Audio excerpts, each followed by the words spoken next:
पूजन का विधान तो हमारा शास्त्र कहता है दूसरे दिन जब पूजन करो पाटा जैसा कि लगा रहने दो, जैसा कपड़ा बिछा रहने दो, जैसी थाली रखी वैसी रखे रहने दो। और गोवर्धन पूजन वाले दिन भगवान गोवर्धन नाथ जी का नाम लेकर माता लक्ष्मी का स्मरण कर कर फिर 2 दिए लगाना है। 2 दीप, अब की बार तेल का दीप नहीं आएगा, दोनों दिए घी के लगेंगे और दोनों ओर लगेंगे। लक्ष्मी जी के सीधे हाथ पर भी और उल्टे हाथ पर भी घी का दिया लगा दो। अखंड नहीं लगेगा, थोड़ी देर के लिए लगाना है और लगाकर उन्हीं दीप को लगाकर माता के पूजन कर लो। गोवर्धन पूजन वाले दिन, पड़वा के दिन जैसी पूजन रोज करी वैसी की वैसी चंदन, रोली, मोली, हल्दी जो भी है वो चढ़ाकर पूजन करो।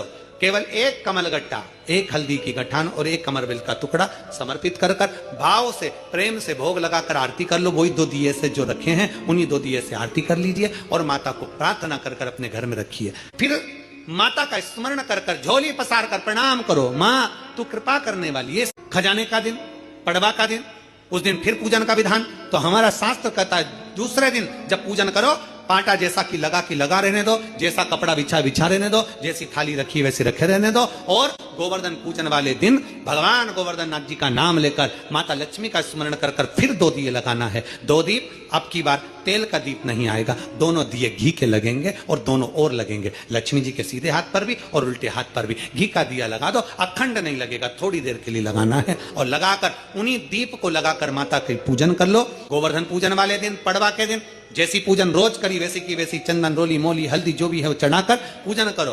केवल 1 कमल गट्टा, 1 हल्दी की गठान और 1 कमरबेल का टुकड़ा समर्पित कर कर भाव से प्रेम से भोग लगाकर आरती कर लो। वही 2 दिए से जो रखे हैं उन्हीं 2 दिए से आरती कर लीजिए और माता को प्रार्थना कर कर अपने घर में रखिए। फिर माता का स्मरण कर कर झोली पसार कर प्रणाम करो, माँ तू कृपा करने वाली। ये सारी पूजन जितने